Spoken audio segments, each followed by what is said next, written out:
An insider for Bleacher Report, Eric Pincus, recently stated, basically linked the Knicks to Isaiah Stewart, a center that they have over there that clearly he would fit New York, fit what we're trying to do, and he could definitely be somebody that we could use. Before we get to Bleacher Report's comments about Isaiah Stewart, let's give you an update from The Athletic's James L. Edwards regarding Isaiah Stewart and the Knicks' interest in him. According to Edwards, New York has spent a good portion of the last few months scouring the league to address its lack of depth at the position. The team has shown interest in trading for Detroit's Isaiah Stewart, among others. One thing to know about Stewart, though, is that he recently signed a contract. He's getting paid a lot of money, and if the Knicks were going to make a deal to get him on this team, they would have to part with some core pieces.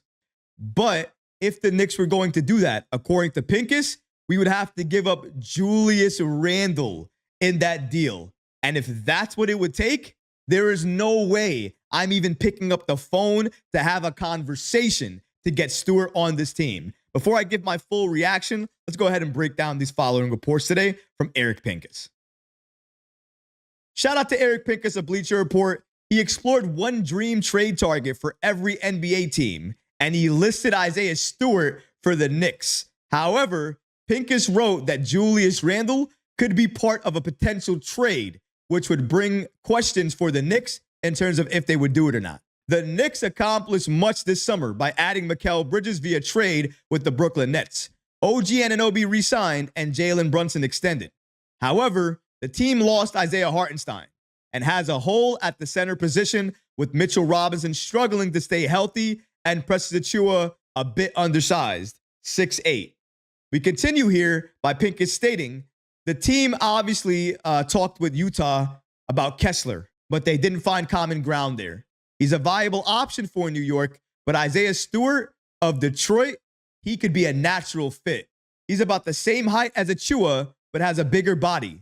Stewart has a team-friendly multi-year contract, has improved his outside shot, and could be part of the return if the Knicks send out Randle. So according to Pincus, if the Knicks wanted to get Stewart, they would likely have to send Randle out in that deal to get Stewart on this team.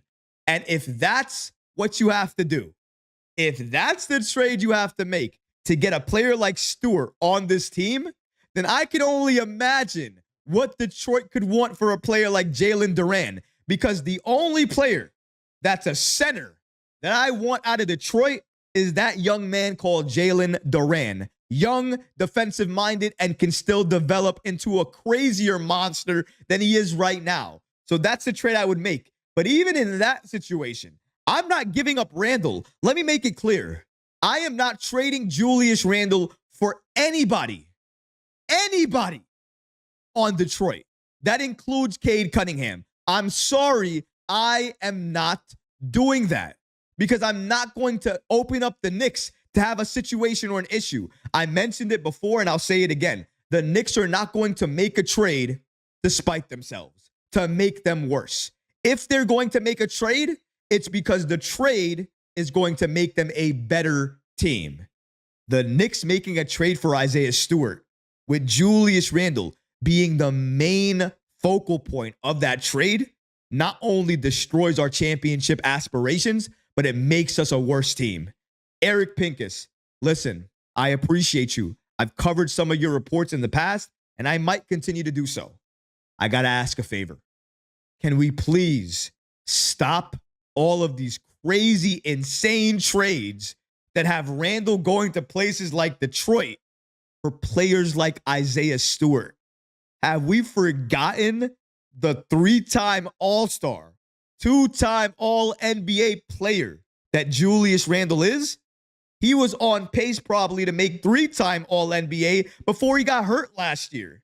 And we're talking about trades that include Isaiah Stewart, whose most notable give back to the game is his fight with LeBron James when he was bloodied up and was running to try to fight somebody. Like I said, can he thrive in New York? Yes. Could he do well in New York? Yes. Does that mean that he would be the ideal target that you would trade Randle for? No. That person doesn't exist.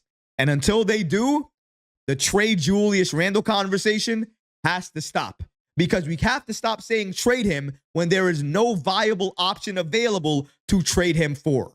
Isaiah Stewart, not one of them. Great center, great fit. Would love him on New York, but would love him on New York without the Knicks having to sacrifice a thing. I don't want to have to give up anything if I'm getting Isaiah Stewart on this team. And again, Duran, he's the one I want on this squad more than any other center they have over there. Jalen Duran, let me get him any day of the week. But just sometimes, guys, the Julius Randle trades, the disrespect, the level of it that comes to the report sometimes, it gets to a point where I can't ignore it anymore. Sometimes you guys ask me, well, Troy, you keep feeding into it because you keep making videos about it.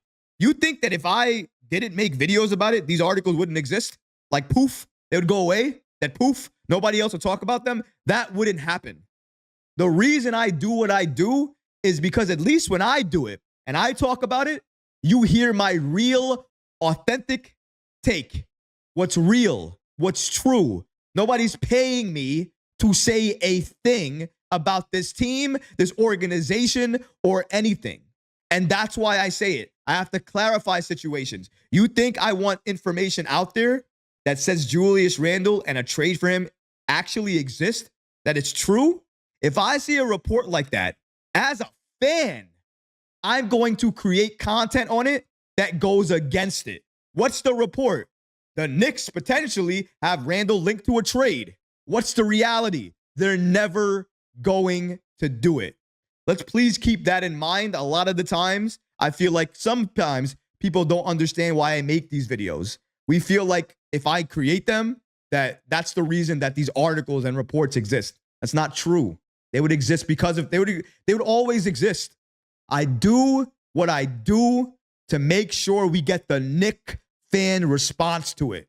Randle and trade reports, you're out of your mind, because they wouldn't do that right now, because it wouldn't make sense right now. Why do I get the guests on my show to ask them these questions? So you guys can hear from them, sources that they have. They have their ears to the ground, and they're telling you the exact same things that I'm telling you. Randle trades are insane because nobody else is talking about them besides everybody else. If you enjoyed these clips from the live show, be sure to subscribe to the channel and have notifications turned on so you don't miss any new episodes or when we go live. Thanks for watching, Knick fans, and until next time, peace.